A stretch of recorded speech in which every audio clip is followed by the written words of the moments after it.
Toca Livros e Editora Pensamento apresentam Os Filhos de Hitler, a história dos filhos e filhas de líderes do alto escalão do Terceiro Reich após o fim da Segunda Guerra Mundial, de Gerald Posner, narrado por Sônia Scheffer Pérez.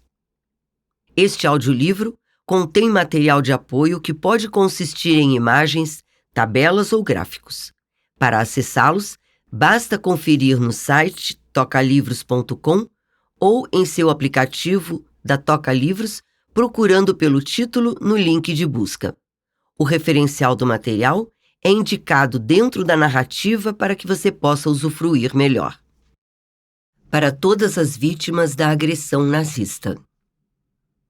Prefácio. Em 1991, Os Filhos de Hitler foi um dos primeiros livros a estudar a descendência dos assassinos nazistas. Os autores de 2 outras obras publicadas na mesma época garantiram o anonimato dos personagens. Achei isso uma falha gritante. Se não conhecermos a identidade do pai ou aquilo que ele fez durante a guerra, teremos dificuldade em entender plenamente o que o filho teve de suportar. Ser filha do chefe supremo da SS, Heinrich Himmler, é bem diferente de ser filho do coronel Klaus von Stauffenberg, o oficial responsável pela explosão da bomba que quase matou Hitler. Acho importante também saber como o filho ou a filha conheceu seu pai. Por exemplo, o filho de Mengele, Rolf, nasceu em 1944. Mengele deixou a Alemanha quando o menino mal havia completado 5 anos. Rolf só foi informado de que ele estava vivo quando tinha 16 anos e, como adulto, o encontrou apenas uma vez.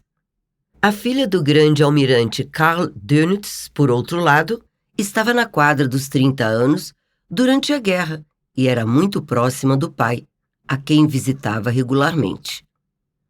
Um filho que nunca conheceu de fato o pai acharia mais fácil condená-lo do que uma filha que conheceu o seu já adulta? Os Filhos de Hitler foi o primeiro livro a insistir com os filhos entrevistados para que o fizessem com seus próprios nomes e identificassem claramente seus pais. Desde sua publicação, ele gerou mais livros, artigos, entrevistas de televisão e mesmo um documentário cinematográfico, indo de estudos eruditos a tabloides sensacionalistas. O que eles têm em comum é o enfoque invariável nos descendentes de nazistas que recriminaram os pais, condenaram seus crimes e se desculparam pelo que estes haviam feito no Holocausto. Em Os Filhos de Hitler, preferi incluir filhos que não apenas deploraram a atuação de seus pais no Terceiro Reich, mas também os defenderam. Em um caso, o de 2 irmãos que cresceram com seu pai criminoso de guerra, quando este era o governador-geral nazista da Polônia ocupada, as opiniões se dividiram. Um deles fez o que pôde para proteger a reputação do pai, enquanto o outro não hesitou em denunciá-lo. Raciocinei assim: apenas uma investigação da ampla diversidade de opiniões, na segunda geração dos criminosos, poderá haver uma ideia clara dos motivos que levaram homens comuns a perpetrarem tamanhas atrocidades. Quando iniciei o trabalho, pensava-se geralmente que alguns nazistas, como o Dr. Joseph Mengele, o anjo da morte de Auschwitz, Hans Frank, o brutal governador-geral da Alemanha, Hermann Göring, o capanga número 1 de Hitler, e Rudolf Hess, o vice-führer, eram sádicos patológicos. Isso me parecia simples demais. Justificar nazistas da cúpula ou os subalternos pessoalmente envolvidos no genocídio, classificando-os de monstros dementes, minimizava a complexidade e tornava difícil entender por que foram capazes de desempenhar um papel duplo como nazistas fanáticos e pais carinhosos. Como pôde Mengele despachar, no outono de 1944, centenas de milhares de judeus húngaros para as câmaras de gás e, ao mesmo tempo, gozar uma segunda lua de mel em Auschwitz com a esposa. O que permitiu a Hans Frank supervisionar de dia a burocracia da matança incessante na Polônia e, à noite, assumir o papel de pai afetuoso que ficava horas e horas tirando acordes com o filho mais velho no piano da família.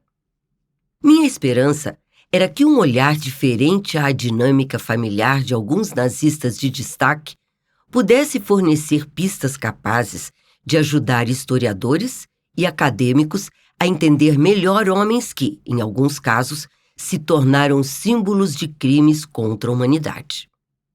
No outono de 1991, poucos meses após a publicação do livro, 2 dos filhos que eu havia entrevistado me ligaram. O motivo dos telefonemas foi um encontro amplamente divulgado do Papa João Paulo II com um grupo de judeus húngaros em Budapeste. O Papa se valeu da ocasião para classificar o antissemitismo como pecado. Pela primeira vez, um pontífice denunciava sem meias palavras o ódio aos judeus. Ódio que, durante séculos, fora um postulado básico da doutrina e da liturgia da Igreja Católica Romana. A Hungria pareceu um lugar particularmente adequado para essa proclamação histórica. Seus bispos e clérigos haviam permanecido, pela maioria, silenciosos quando os nazistas mandaram cerca de 800 mil judeus húngaros para a morte nas câmaras de gás de Auschwitz, em 1944. Alguns foram ativos na política fascista nacional. Outros incentivaram o massacre civil, rezando missas para que as cidades húngaras ficassem livres de judeus. Uma das pessoas que me telefonaram, Norman, era o filho mais velho de Hans Frank. Esforçava-se há tempos para reconciliar o fervoroso catolicismo do pai com as palestras que ele dera a seus oficiais da SS e aos familiares destes, instando-os a destruir os judeus onde quer que se encontrem e sempre que para isso houver oportunidade. Talvez, ponderava Norman, se o Papa da época da guerra, Pio XII, tivesse proferido uma condenação igualmente inequívoca do antissemitismo, taxando-o de pecado, homens como seu pai hesitassem em sua zelosa e firme determinação de exterminar todos os judeus da Europa. O Papa era o representante de Cristo na Terra, assegurou-me Norman. Meu pai foi criado para ver nele uma autoridade inquestionável. Sem dúvida, nos anos 1940, a maioria dos católicos europeus ainda obedecia cegamente às diretrizes papais. Norman tocou num ponto importante, muitas vezes subestimado. Vários nazistas da elite eram católicos, à semelhança de uma significativa porcentagem dos milhares de guardas e membros da SS que levaram a cabo os horrendos assassinatos nos campos de concentração. Esses nazistas, de um modo ou de outro, reconciliaram sua fé inabalável na Igreja com seu papel sinistro no genocídio. Um decreto explícito de Pio XII, declarando o pecado mortal o extermínio de judeus, teria anulado a falácia adotada por muitos desses assassinos, segundo a qual era possível ser um bom católico e, ao mesmo tempo, implementar a solução final. Dissuadir milhares e milhares de católicos da noção de que poderiam fazer as duas coisas talvez vibrasse um golpe contundente nos planos de Hitler de eliminar os judeus da Europa. Essa declaração do Papa já devia ter sido feita há muito tempo, assegurou-me Ingeborg Schea-Moscha, alguns dias depois de minha conversa com Norman. O pai de Ingeborg foi um dos primeiros membros do Partido Nazista que deixou a Igreja por achar hipócrita ser leal tanto ao Papa quanto a Hitler. A declaração de João Paulo é sinal de que a mais antiga das instituições está mudando. Os nacionalsocialistas perderam sua guerra contra os judeus. O Papa demonstra que o sentimento contra o antissemitismo vingou, implantando-se de vez na consciência europeia. Talvez tenhamos, todos nós, aprendido alguma coisa das duras lições do passado. Em 1991, havia motivos para partilhar o otimismo de Ingeborg, de que o velho ódio contra os judeus na Europa estava finalmente se extinguindo. 2 anos antes, o Muro de Berlim fora posto abaixo, aliviando décadas de inquietação social latente na Europa Oriental comunista. 1 ano antes da declaração do Papa de que o antissemitismo é pecado, governos autocráticos na Hungria, Polônia, Alemanha Oriental, Tchecoslováquia, Romênia e Bulgária foram substituídos por regimes ainda frágeis, democraticamente eleitos pela primeira vez desde a Segunda Guerra Mundial. Eram os mesmos países que os nazistas haviam escolhido como ponto zero para executar a solução final. Apenas 6 meses depois de João Paulo II condenar veementemente o antissemitismo, a União Soviética veio abaixo com Mikhail Gorbachev renunciando ao cargo de presidente e declarando-o extinto. Essa dissolução resultou em 15 novos países: Estônia, Bielorrússia, Geórgia, Letônia, Lituânia, Moldávia e Ucrânia foram os lugares em que os Einsatzgruppen, esquadrões móveis de extermínio organizados pelos nazistas, massacraram mais de 1 milhão de judeus. A democratização firmemente em curso em todos esses países recém-independentes promoveu uma vigorosa liberalização nas atitudes sociais pelo resto da década de 1990. Os judeus começaram a sair das sombras. Devido à solução final, seu número era chocantemente diminuto. Antes da Segunda Guerra Mundial, quase 10 milhões de judeus viviam na Europa, cerca de 60% dos 16,6 milhões de judeus do mundo. No fim da guerra, sobraram apenas 3,8 milhões, cerca de 35% dos 11 milhões que ainda restavam no mundo inteiro.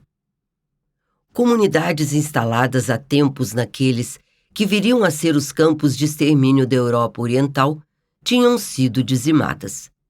A Polônia foi o lar de uma das maiores e mais prósperas comunidades judaicas de antes da guerra, com cerca de 3,5 milhões de pessoas.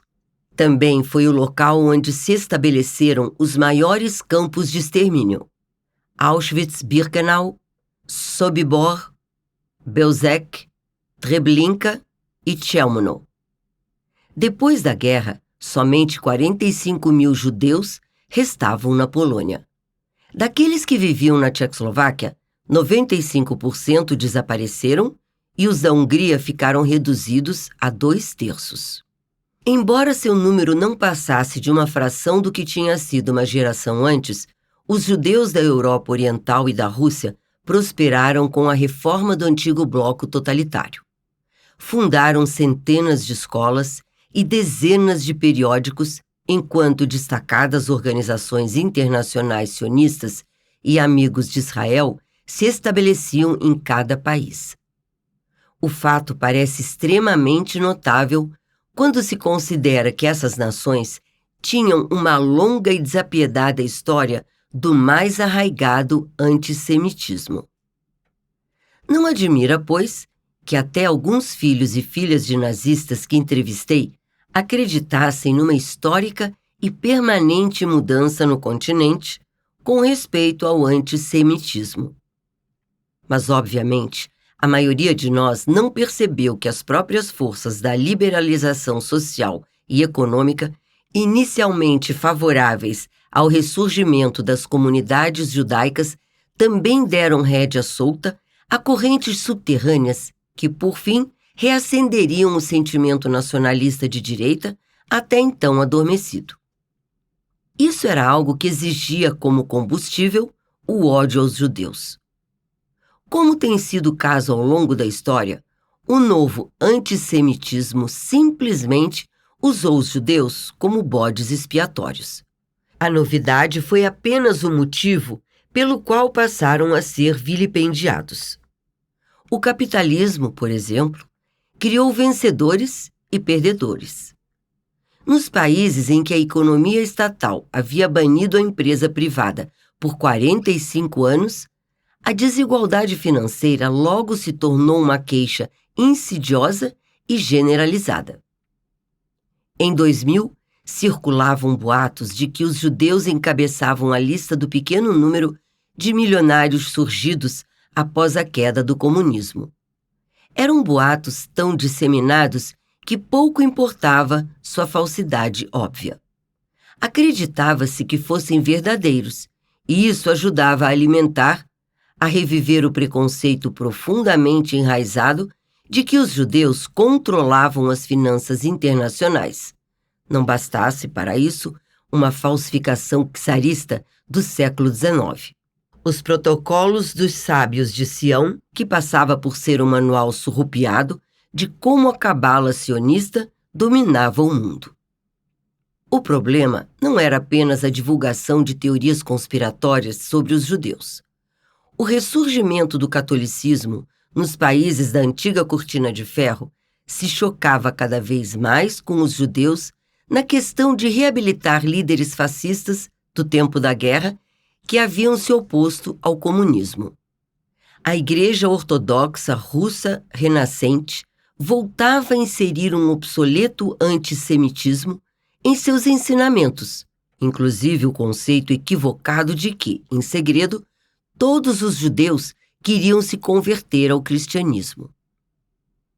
O conflito se agravou quando grupos internacionais, como o Congresso Mundial Judaico, começaram a pressionar governos e a recorrer a tribunais para reaver propriedades, dinheiro e obras de arte que tinham sido roubados pelos nazistas e depois nacionalizados pelas autoridades comunistas. Os novos democratas se mostraram lamentavelmente ineptos e, às vezes, indiferentes no combate ao antissemitismo em ascensão. No mínimo, demoravam a reagir. Observava-se um desejo compreensível de evitar a censura de pensamento e expressão que fora a marca do totalitarismo, mas isso permitia que prosperassem virulentos jornais, revistas e websites antissemitas. Desde os primeiros e empolgantes dias da queda da Cortina de Ferro e da União Soviética, muitos desses países mostraram que o antissemitismo podia florescer mesmo com suas comunidades judaicas desaparecendo. Após o fim do comunismo, em 1990, os 45 mil judeus poloneses ficaram reduzidos a menos de 4 mil. A população judaica nos países bálticos, Croácia, Bulgária, Sérvia e República Tcheca diminuiu em 80%.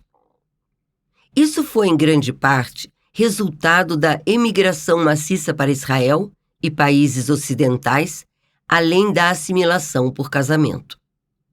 Mas os boatos sem base que alimentam o antissemitismo continuaram a criar raízes e a propagar-se, a despeito do tamanho cada vez menor das comunidades judaicas. No início dos anos 2000, vários países da Europa Oriental se empenharam em sanear suas tenebrosas histórias comunistas. Haveria culpa mais oportuna do que a historicamente mais confiável? Os judeus vistos como diabolicamente espertos e exercendo, nas sombras, um enorme poder sobre os acontecimentos do mundo? Inúmeros comentaristas de direita promoveram a visão segundo a qual seu passado comunista lhes fora imposto por um conluio secreto entre os judeus e os soviéticos vermelhos. Enquanto isso, uma crescente minoria saudosa da ordem de seus antigos governos, bem diferente da incerteza e caos ocasional da democracia e do capitalismo, acusava os judeus de terem, secretamente, orquestrado a queda do comunismo. Foi uma trama brilhante dos judeus, alegavam esses descontentes, para ganhar bilhões com a privatização das indústrias estatais à custa dos cidadãos comuns. Desde 2010, o antissemitismo redivivo se misturou, numa aliança volátil, tanto na Europa quanto em todo o Ocidente, com nacionalismo e populismo emergentes de tendência política direitista. Boa parte dele se liga também estreitamente ao preconceito contra os imigrantes. Os antissemitas se aproveitaram ainda com astúcia do sentimento anti-Israel que se espalhou pela Europa nos últimos anos devido às constantes crises e tumultos do conflito palestino-israelense. Resultado? A pior época desde a era nazista, segundo Dieter Grauman, presidente do Conselho Central dos Judeus na Alemanha.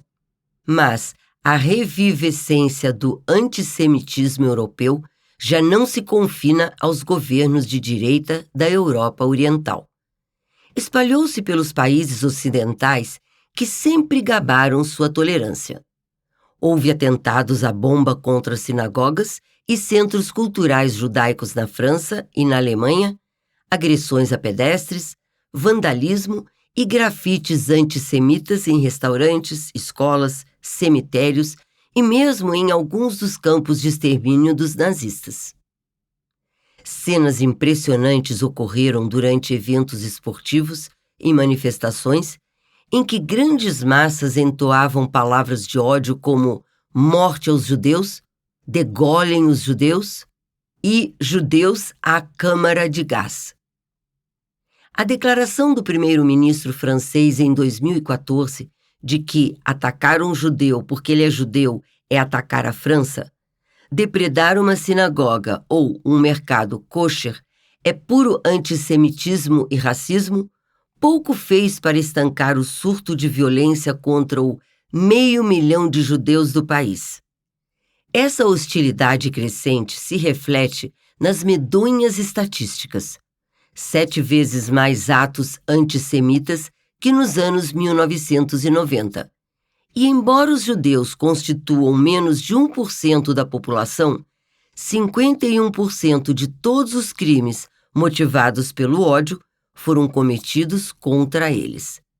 Esses números explicam a imigração recorde dos judeus da França. França e Alemanha não são os únicos países em que o novo antissemitismo deitou raízes. Na Áustria, registrou-se um aumento considerável no número de crimes de antissemitismo e uma partida de futebol profissional teve de ser cancelada quando um bando, gritando "gás neles", agrediu os jogadores judeus. Os atos criminosos de ódio contra os judeus se multiplicaram em 500% na Bélgica e na Dinamarca. Na Itália e na Espanha, triplicaram os incêndios em sinagogas e lojas das comunidades judaicas. Em uma pesquisa de âmbito nacional, 70% dos gregos revelaram opiniões antissemitas. Os países escandinavos relataram o maior número de incidentes contra judeus desde que começaram a manter registros oficiais. No Reino Unido, os ataques antissemitas dobraram a cada ano nos últimos 3. Não é de admirar, então, que, em uma pesquisa de 2014, 2/3 dos judeus britânicos questionassem seu futuro no país.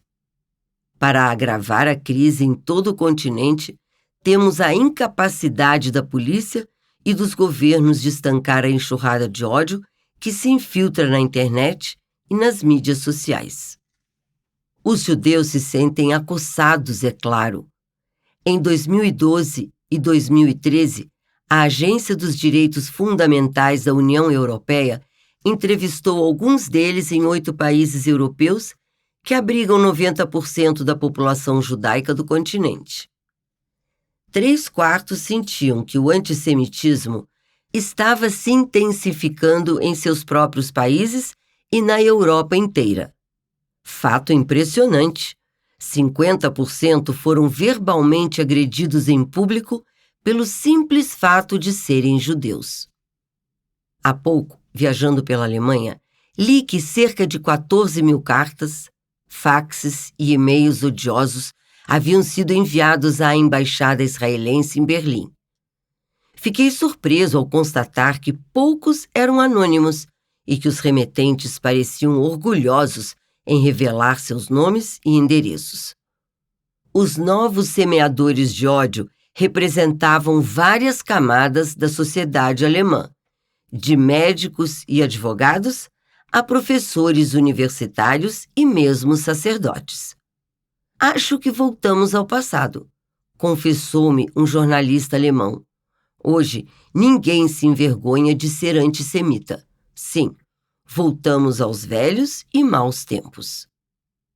A situação deteriorada dos judeus da Europa explica por que Os Filhos de Hitler é um livro tão importante hoje quanto na época em que o escrevi, há 26 anos.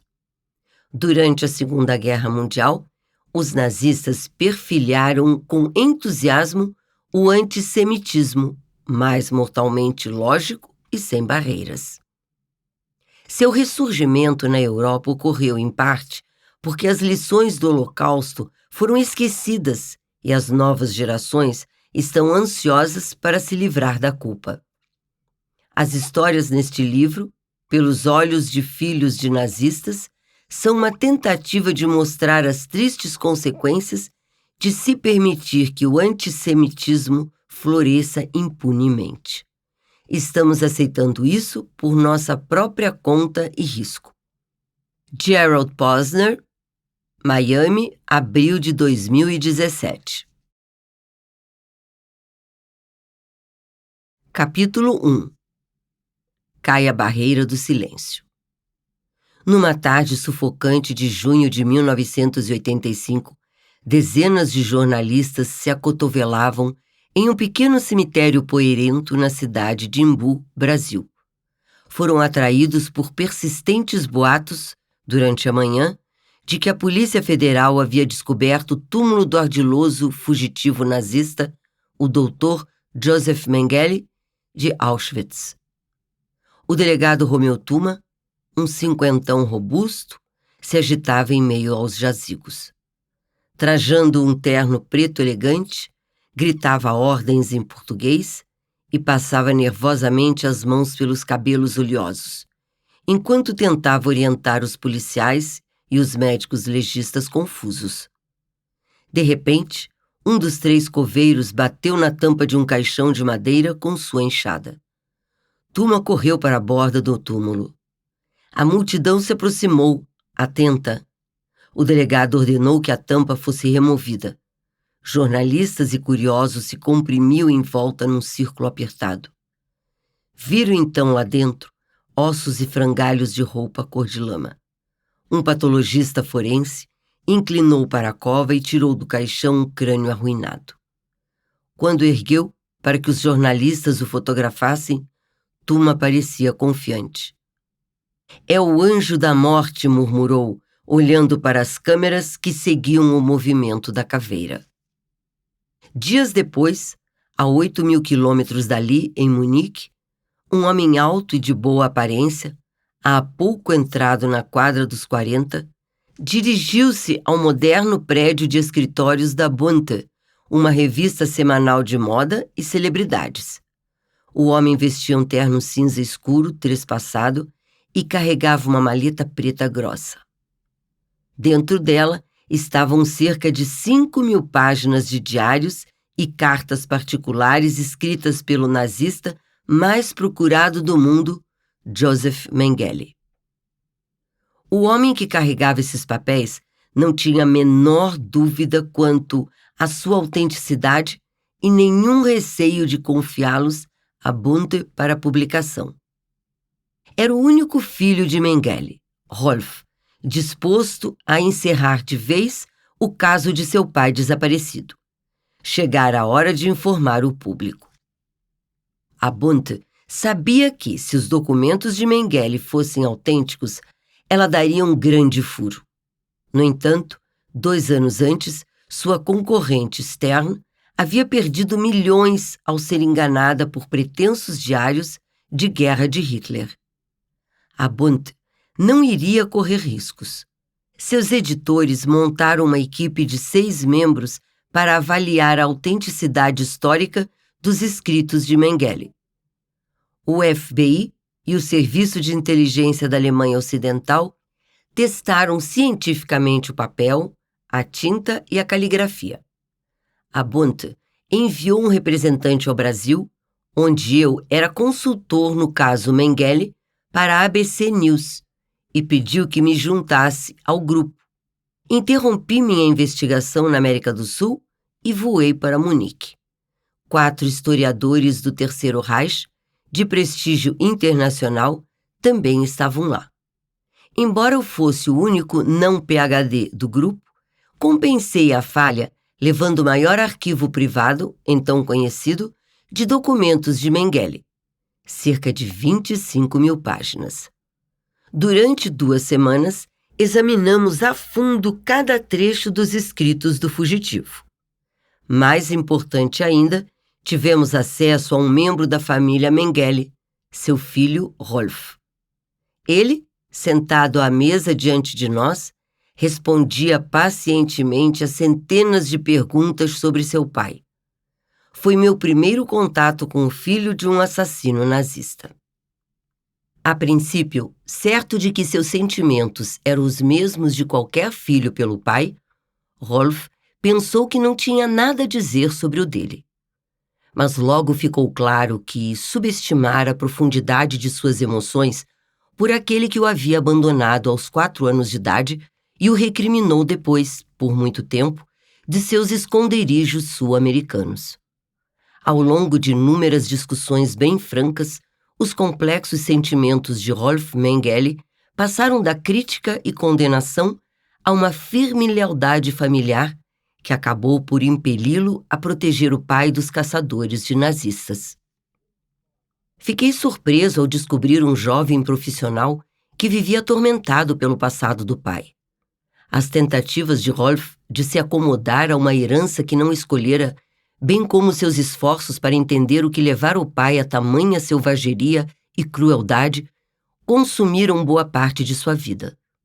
Uma vez, em meio a uma série de perguntas, ele parou e disse, cansado: "Saibam que eu teria preferido outro pai."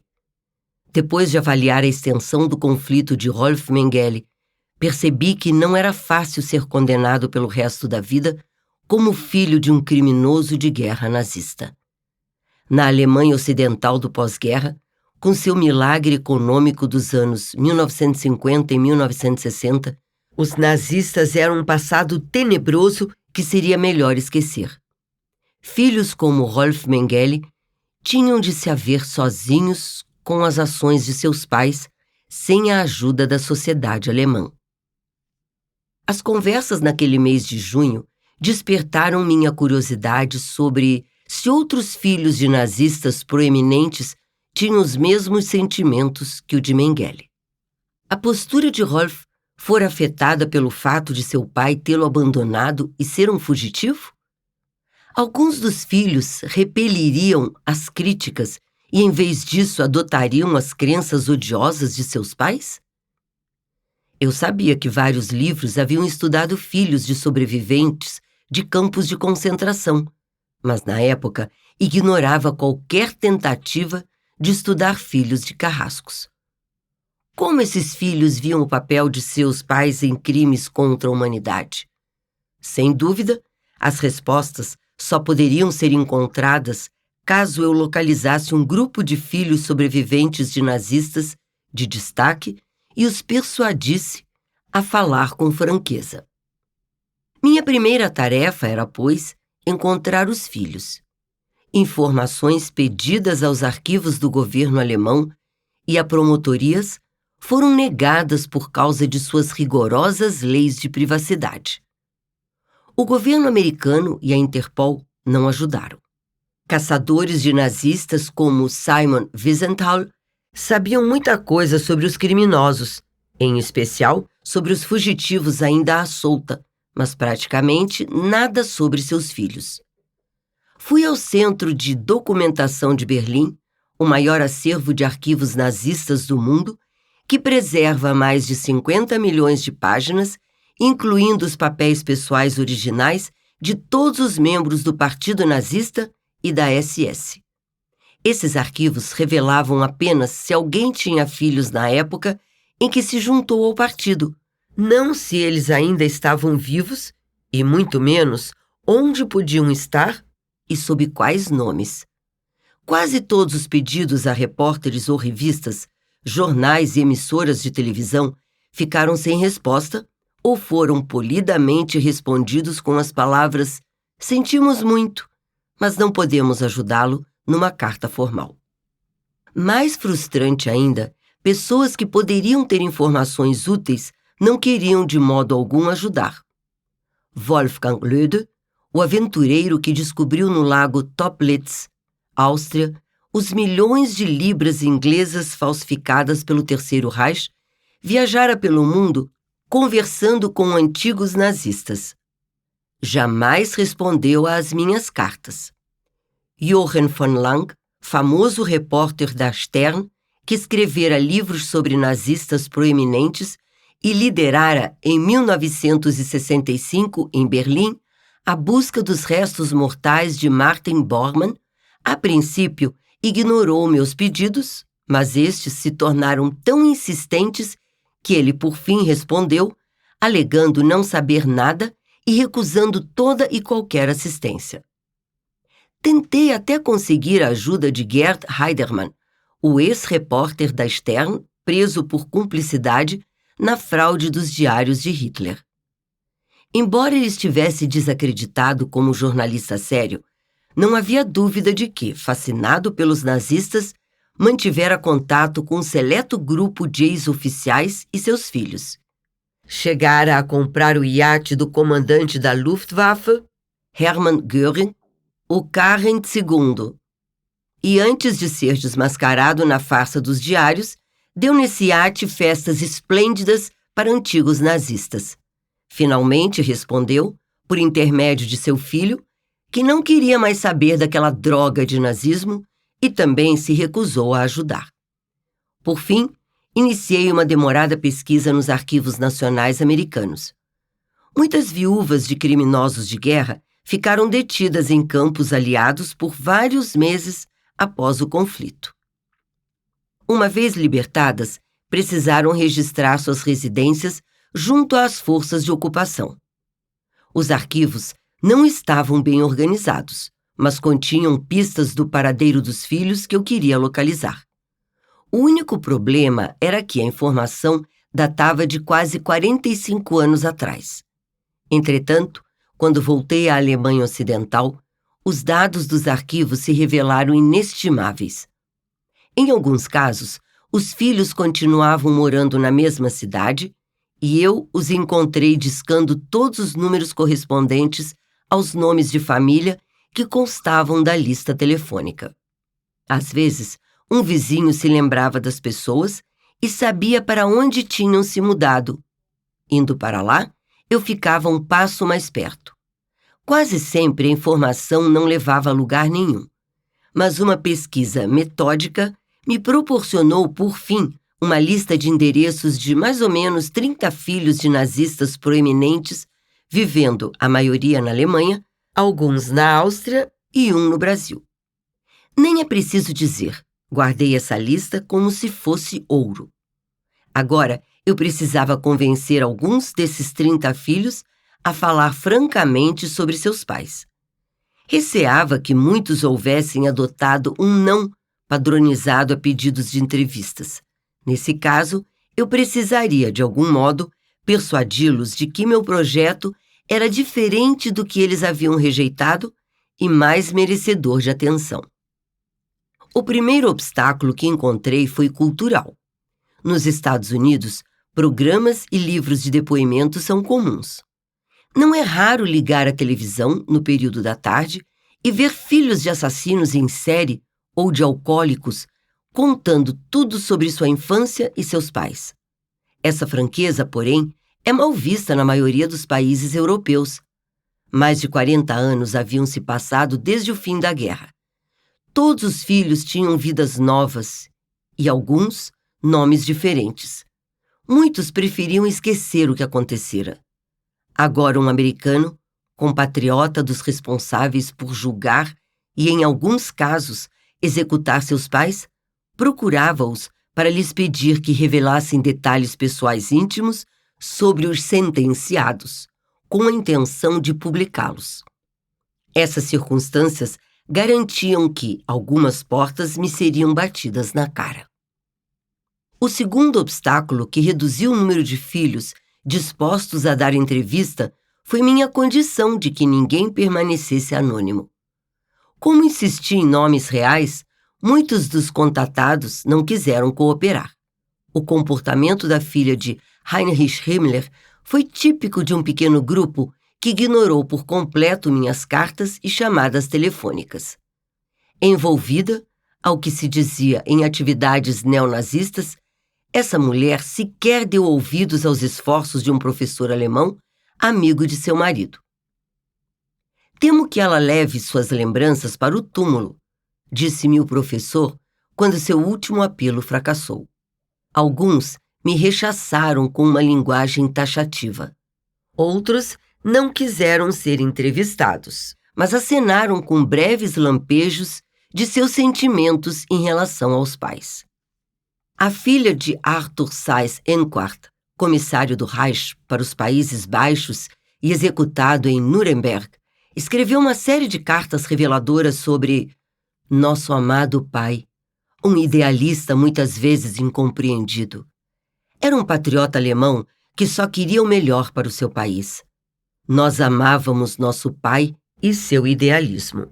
Para nós, sua vida passada é sacrossanta. A vida dele é nossa e não interessa a mais ninguém. Klaus Barbie, o açougueiro de Lyon, atualmente preso na França, tem uma filha, Ute. Educada pelo pai em seu esconderijo boliviano, nada sabia de seu passado na SS até o início dos anos 1970, quando ele foi desmascarado como fugitivo. Ute não gostou de ouvir que eu estava procurando filhos de nazistas da alta cúpula como Göring, Hess e Dönitz. Meu pai era um oficial de patente inferior, sem autoridade para tomar decisões, objetou ela. Se eu permitir que você o ponha num livro junto com esses oficiais importantes, as pessoas concluirão que ele tinha a mesma autoridade. Não posso fazer isso. Depois de afirmar que seu relacionamento com o pai era normal, acrescentou: meu pai, devido a circunstâncias adversas, foi escolhido entre milhares de SS, Obersturmführer, primeiros tenentes, para ser usado como símbolo do Terceiro Reich e do nacionalsocialismo. Ficou, como escreveu corretamente o Der Spiegel, certa vez, com a pior parte. Mas sou sensata o bastante para ver além da hipocrisia desse teatro absurdo, camuflado de procedimento legal. Do mesmo modo, Irmgard, uma das filhas de Martin Bormann, recusou-se a ser entrevistada, mas descreveu seu relacionamento com o pai como bastante normal, nem um pouco diferente do de nenhuma outra família. Em uma declaração pública anterior, insistiu em que Bormann era bom e muito delicado, e que ela procurou em vão um marido parecido com seu pai.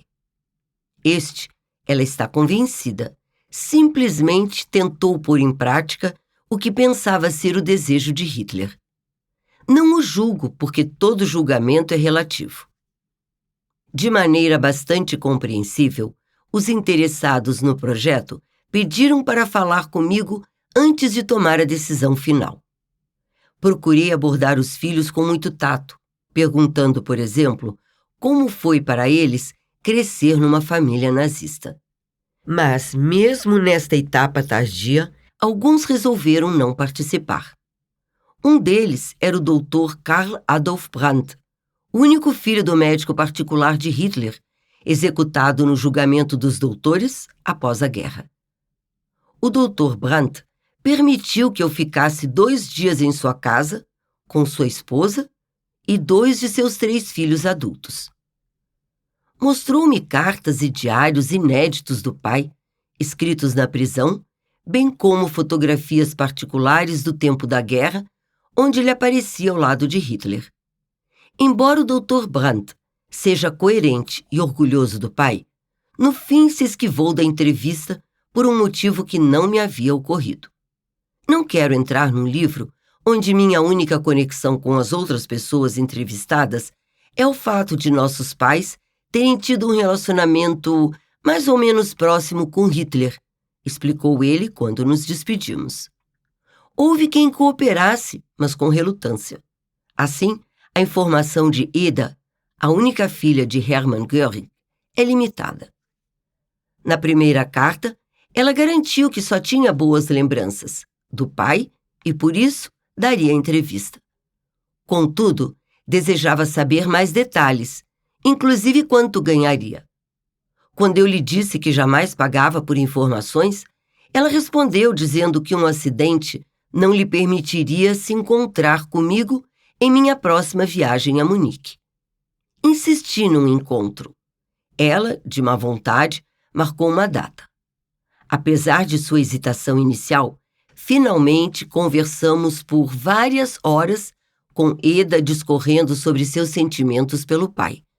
Depois, explicou que, para obter mais dados, eu teria de pagar-lhe a entrevista e conceder-lhe o direito de rejeitar o texto. Não aceitei a proposta e ela não quis mais me ver nem me apresentar conhecidos que pudessem ser úteis. Wolf Hess, o único filho do vice-Führer Rudolf Hess, que voou para a Escócia em 1941, apenas para passar os próximos 46 anos de sua vida atrás das grades, encontrou-se comigo 3 vezes antes de resolver participar. Uma de suas primeiras objeções era o oposto da levantada pela filha de Klaus Barbie. Ela não queria que seu pai, no livro, parecesse importante demais ao lado de oficiais como Hess, Göring e Frank. Wolf Hess, ao contrário, temia que o seu ficasse diminuído caso o livro o associasse a gente como Mengele e Eichmann. Você deve escrever apenas sobre os oficiais de alta patente, recomendou. Fiquei surpreso. Uma geração após a guerra, os filhos e filhas ainda tentavam preservar distinções baseadas em posição e conduta. Apesar dessas objeções, ele concordou, por fim, em se encontrar comigo em Munique para uma entrevista ampla e exaustiva. A filha de Hjalmar Schacht, ex-presidente do Reichsbank e um dos 3 acusados que saíram livres do principal julgamento de Nuremberg, relutou em falar sobre o pai até o último momento.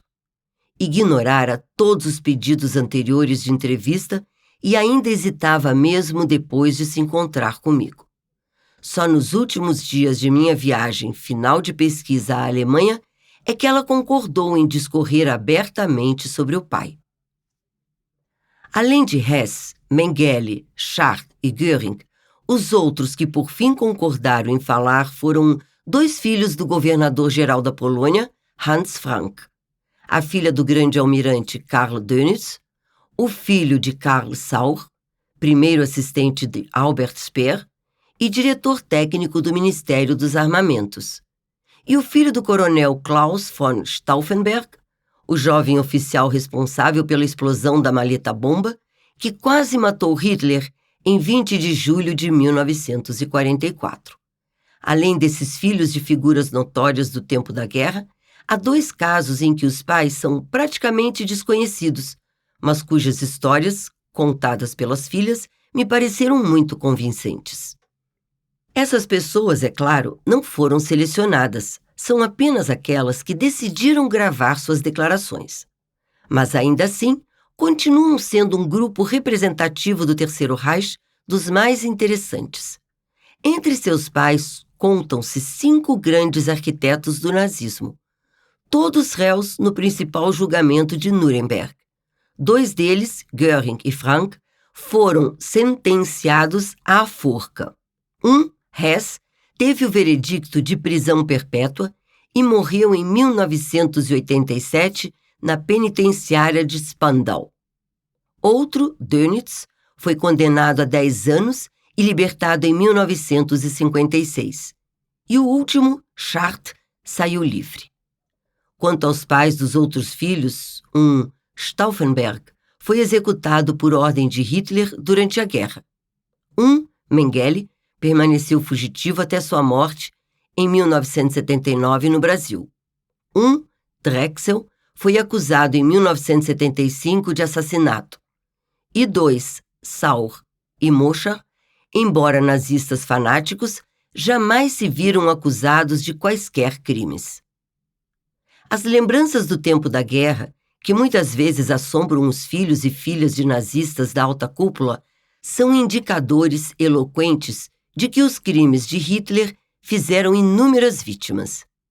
Juntas, suas histórias fornecem um panorama de como os filhos de membros da SS e soldados alemães, não criminosos, reagem à solução final e ao papel de seus pais no Reich de 1000 anos. Capítulo 2. 1000 anos de culpa. Hans Frank não estava mais nervoso. O ex-governador-geral da Polônia, que se agitava o tempo todo durante o julgamento de Nuremberg, parecia tranquilo na noite de sua execução. Rezava ajoelhado na cela quando os guardas chegaram para levá-lo ao patíbulo. Minutos depois, da 1h da manhã, de 16 de outubro de 1945, 2 guardas americanos e um padre acompanharam-no pela ala da prisão em um corredor escuro até o ginásio aberto. Suas mãos foram algemadas atrás das costas. Quando entrou no ginásio, a luz forte obrigou-o a piscar, mas ele forçou um sorriso. O único dos condenados que fez isso. Seu olhar imediatamente pousou nas 3 forcas negras dispostas em fileira. Alfred Rosenberg e Ernst Kaltenbrunner ainda balançavam, agonizantes. Frank olhou para 3 mesas apinhadas de testemunhas, repórteres e oficiais aliados.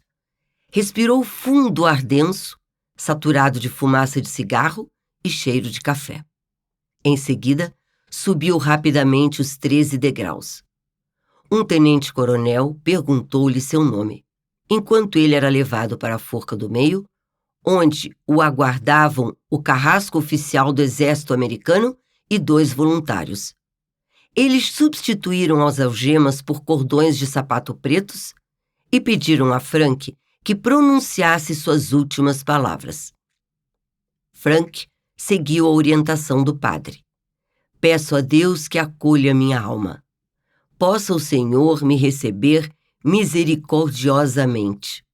Sou grato pelo tratamento que me foi dispensado na prisão. O sargento John Woods, um texano corpulento e de rosto vermelho, que já havia enforcado 347 homens em sua carreira de 15 anos, deu um passo à frente e colocou o laço no pescoço de Frank. Ao mesmo tempo, um assistente amarrou seus calcanhares com um cinto de uniforme. Um grande capuz preto foi enfiado em sua cabeça. Um coronel americano fez um rápido sinal com a mão, imitando o ato de cortar, e Woods puxou a alavanca. Por baixo do capuz, Frank gritou: "Jesus tenha piedade de mim", e desapareceu de vista, como que sugado pelo inferno. Hans Frank tinha 46 anos quando foi executado. Era um advogado de sólida educação, muito culto e inteligente, mas toda essa formação não o impediu de cometer crimes contra a humanidade. Suas declarações sobre o extermínio de judeus e a erradicação da sociedade polonesa estão entre as mais brutais registradas durante a guerra. O fato de uma pessoa tão instruída acabar no cadafalso por seus desmandos tem fascinado historiadores e angustiado sua família. Frank teve 5 filhos.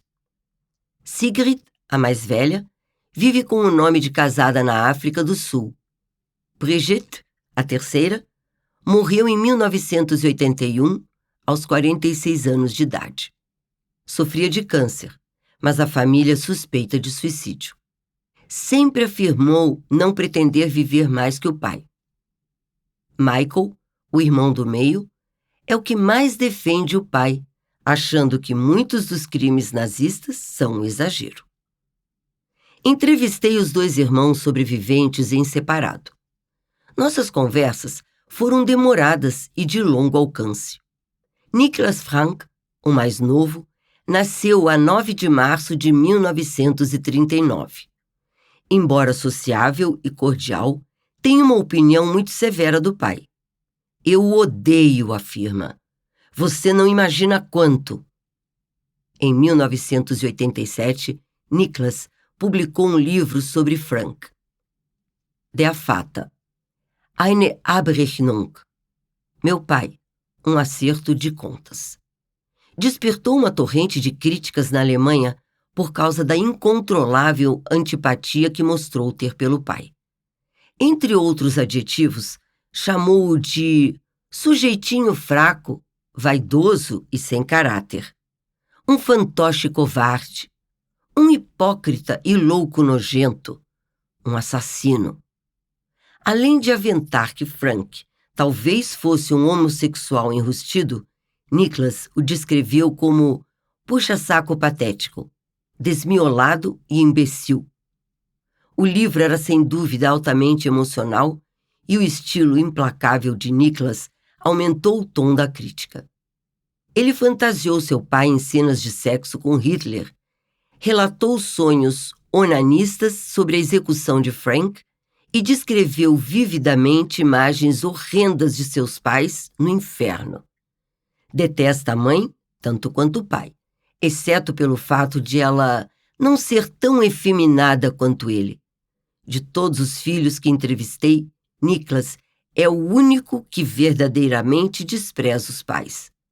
É o único que, sem hesitar, respondeu sim à pergunta sobre se denunciaria o pai caso este fugisse. O filho mais velho de Frank, Norman, nasceu a 3 de junho de 1928 e era o favorito do pai. É calmo e introspectivo, física e emocionalmente bem diferente do jovial Niklas e bem menor que seu irmão mais novo de 1,80 m. Levemente corcunda, quase sempre sofrendo de uma úlcera e outros problemas de saúde, esse homenzinho magro de 62 anos de idade passa a maior parte do tempo dentro de um escritório escuro em sua casa da Baviera, pois tem os olhos muito sensíveis à luz. Norman amava profundamente o pai. Ainda o ama, mas sentiu-se traído quando, após a guerra, descobriu a verdadeira natureza de seu trabalho. Tudo mudou quando vi as primeiras fotografias de Auschwitz, quando entendi o que de fato acontecera. Lembra-se Norman. Hoje, sente-se perplexo com as contradições da vida de seu pai. Quando nos encontramos pela primeira vez, ele me mostrou 2 fotos de Frank. Uma idílica, da família toda, e outra do prisioneiro em Nuremberg, escoltado por um guarda americano de capacete branco.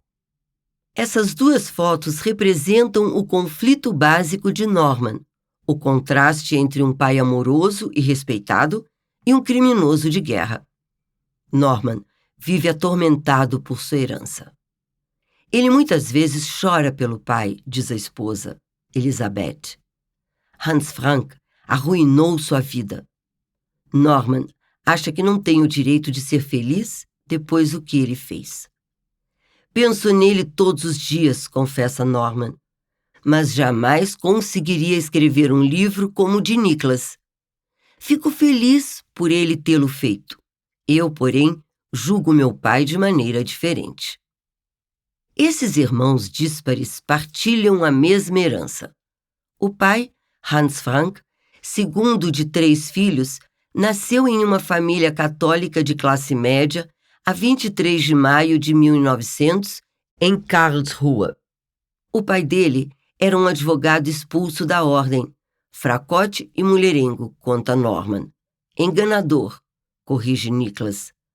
Sua mãe abandonou a família para viver com um professor alemão em Praga, e na adolescência, Hans Frank morava ora com o pai, ora com a mãe. Muito novo, serviu na Primeira Guerra Mundial apenas por 1 ano, embora não na linha de frente.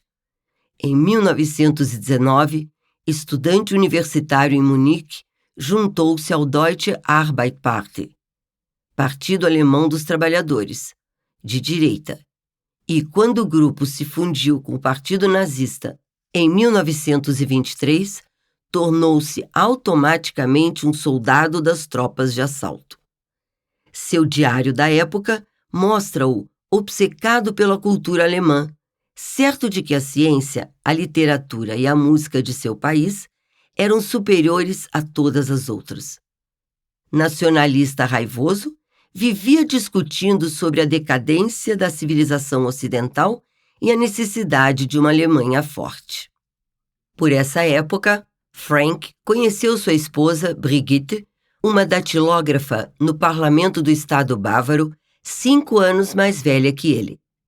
Depois de um namoro de 8 meses, casaram-se. Nicholas vê a mãe como um demônio astuto que sabia o que queria e conseguiu seu objetivo. Brigitte chegou a levar o amante para sua lua de mel, relacionamento que Frank ignorava.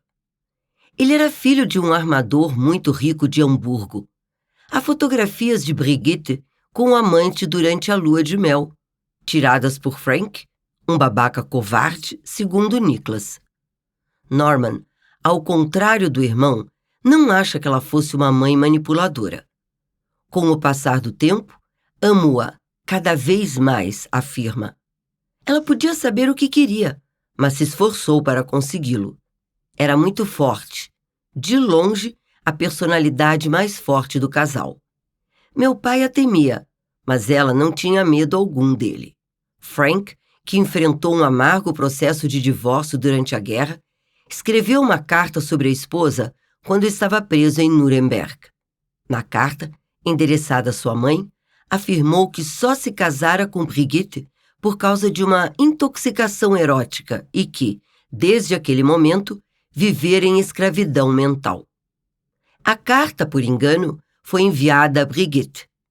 Nicholas se lembra de que ela ficou furiosa e queria derrubar as muralhas de Nuremberg para esganá-lo.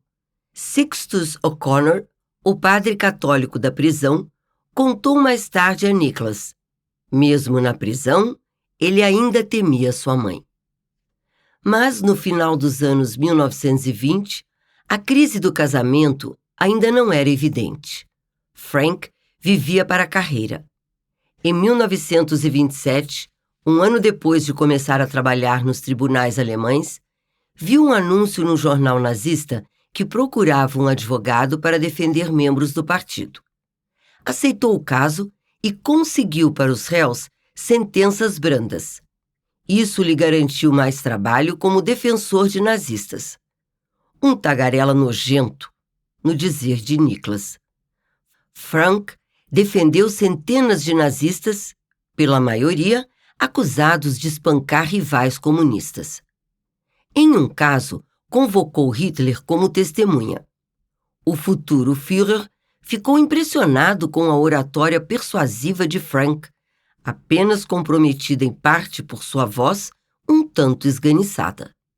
Hitler contratou-o como seu advogado particular e ele o defendeu em mais de 150 processos. Frank se encarregou até da investigação altamente melindrosa para desmentir o rumor, espalhado por adversários, de que Hitler tinha ancestrais judeus.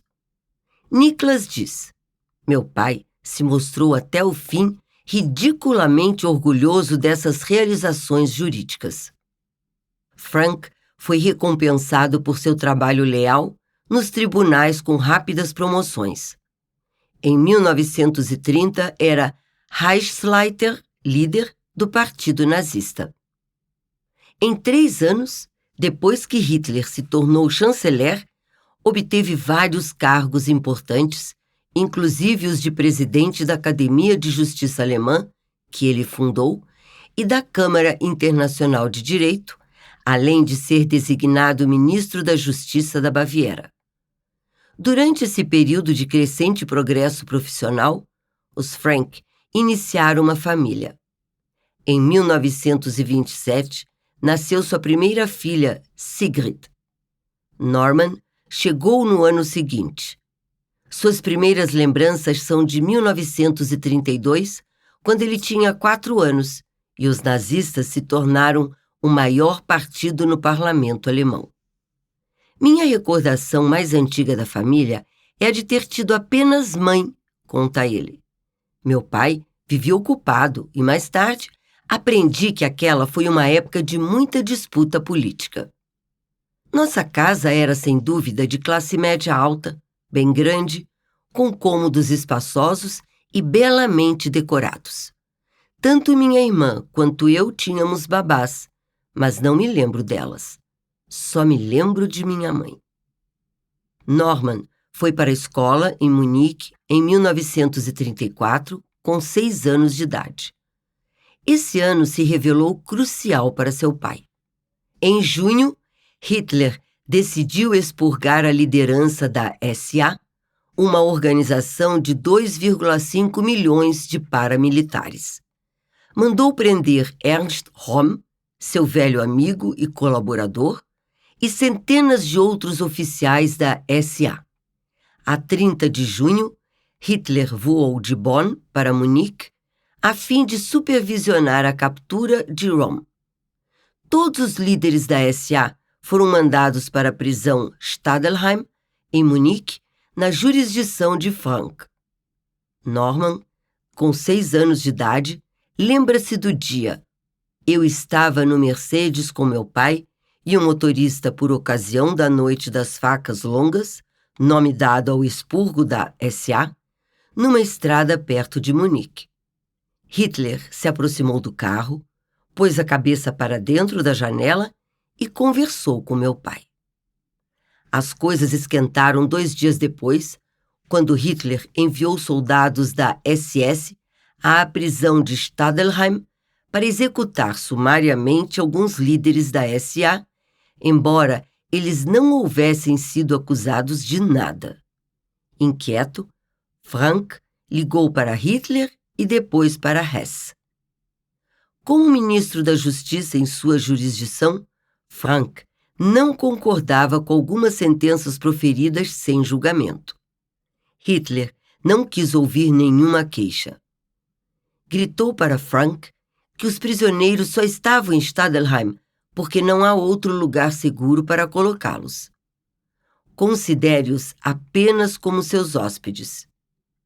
Eu e o Reich temos pleno poder sobre eles, não a Baviera. Frank recuou. Mandou 19 homens para ajudar os carrascos da SS. Röhm foi morto em sua cela no dia seguinte. O que Norman vira no carro 2 dias antes fora o começo da cumplicidade de seu pai com assassinatos. Então ele se vendeu, disse Norman. Então ele se corrompeu inteiramente e se ajoelhou aos pés de Hitler. A partir daí, tudo se resumiu a dinheiro e poder. Ele não era mais advogado. Sei que lamentou semelhante decisão. Sei disso como só um filho pode saber. Meu pai sofreu por ser tão fraco, mas não podia ser forte diante de Hitler. Nesse ponto, Niklas concorda inteiramente com o irmão, embora, como sempre, se mostre mais duro. Ele conhecia as leis e passou por cima delas. Uma desgraça. Desse momento em diante foi cooptado, teve sangue na garganta, nas mãos, na alma, na consciência. Frank concordou com o expurgo da SA, mas sua hesitação inicial desapontou Hitler. Em janeiro seguinte, o Führer nomeou Frank ministro do Reich, sem portfólio. Era um posto de enorme prestígio, mas praticamente sem nenhum poder. Exigia, contudo, que ele se mudasse para Berlim. Norman, então com 7 anos, tem vívidas lembranças dos 4 anos seguintes na capital do Terceiro Reich. Meu pai subia cada vez mais de posto. Eu sabia que ele era importante. Tinha de saber. Tínhamos 3 grandes limusines com motoristas, ajudantes, essas coisas. Mesmo por causa das placas dos carros, eu percebia que ele era especial. Morávamos numa vila enorme, com um grande jardim, mas não havia quase ninguém por ali. Eu tinha de brincar com os motoristas. Nas horas livres, eles me ensinavam a lutar boxe e a fumar cigarros. Eu também jogava tênis sozinho contra uma parede. Meu pai estava sempre fora e minha mãe parecia sempre grávida ou no hospital. Mesmo quando se achava em casa, devido ao fato de ser esposa de ministro e precisar desempenhar diversas funções sociais, nunca estava por perto. Eu não tinha amigos da escola, porque nossa vila era tão distante que ninguém ia lá. Sentia-me bem próximo de minha irmã mais velha, mas, como ela era mais sociável que eu e tinha inúmeros amigos, quase não ficava em casa. Tudo era muito bom em Berlim, muito tranquilo e também muito solitário. Norman encontrou refúgio na leitura. Seu pai também era um leitor ávido de uma ampla gama de livros, inclusive história, filosofia e literatura. Na ocasião, as obras mais importantes que li foram Tom Sawyer e Huckleberry Finn, juntas num mesmo volume. Lembra-se Norman. Isso acabou comigo pelo resto do Terceiro Reich. Minha cabeça estava sempre com Jim e o rio Mississippi. Era algo muito especial, de bastante impacto para mim. Um mundo diferente daquele que eu conhecia, cheio de índios e tudo mais. Parecia estranho, mas maravilhoso. Li essas obras com 9 anos e ainda me lembro delas claramente. Eu tinha muita imaginação e conseguia ver as cenas muito bem. Gostaria mais de estar lá do que em Berlim. Embora Norman achasse maravilhoso o mundo de Mark Twain, mal percebia que sua própria infância não era nada comum. Devido à sua elevada posição social, seus pais recebiam com frequência nazistas importantes.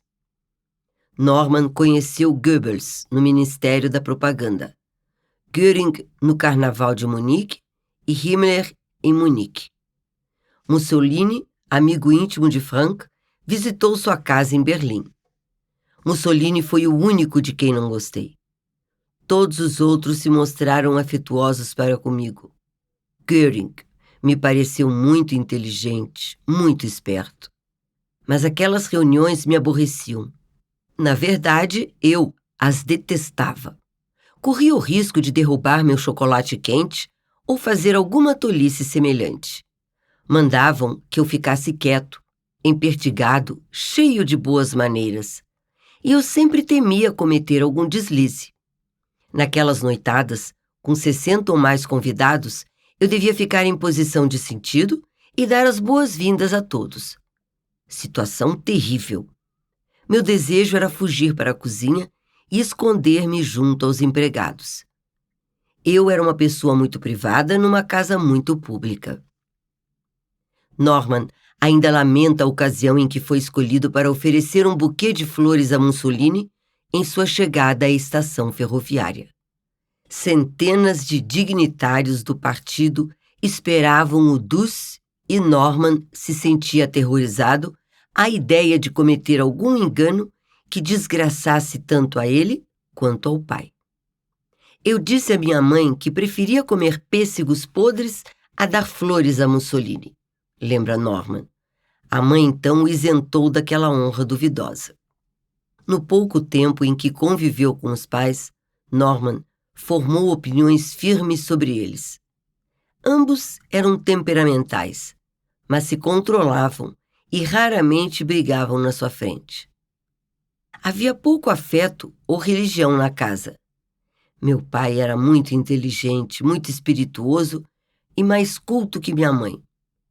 Ela, porém, era bem mais esperta que ele no cotidiano e nos contatos sociais. Diz Norman. Pessoas diferentes.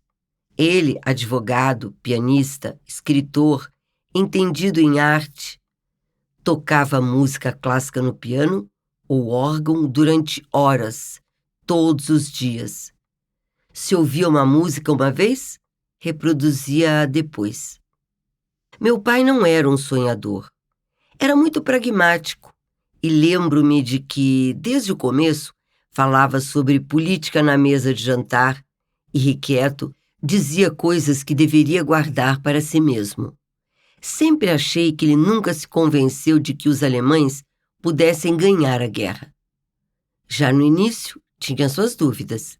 Fez o que podia, o que era seu dever, mas não creio que acreditasse na vitória final.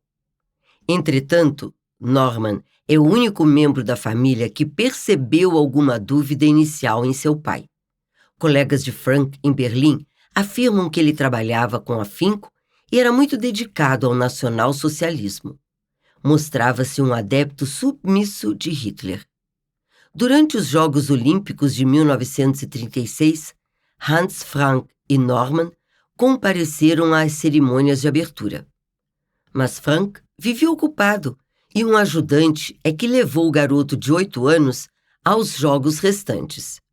Meu atleta favorito era Jesse Owens, que ganhou 3 medalhas de ouro. Na época, eu não percebia o ressentimento da hierarquia nazista contra Owens, por ele ser negro. Entre o povo alemão, porém, era diferente. Todos gostavam de Owens. Ele é minha única lembrança daqueles jogos. Esqueci-me das cerimônias de abertura, que parece terem sido espetaculares. Na escola, conta Norman, a posição de seu pai não lhe garantia tratamento especial. O menino que se sentava ao meu lado era judeu. Eu sabia disso. Não podíamos ter as mesmas aulas de religião porque eu era católico e ele judeu. Dávamos longas caminhadas juntos. Gostávamos um do outro. Em 1938, ele desapareceu sem que eu soubesse o motivo. Ninguém perguntou nada nem disse uma palavra. Eu, porém, não achei aquilo anormal, pois a escola tinha muitos alunos filhos de... Esperamos que você tenha gostado desta prévia. Para continuar ouvindo este audiolivro no Google Play Livros, use o link na descrição do vídeo.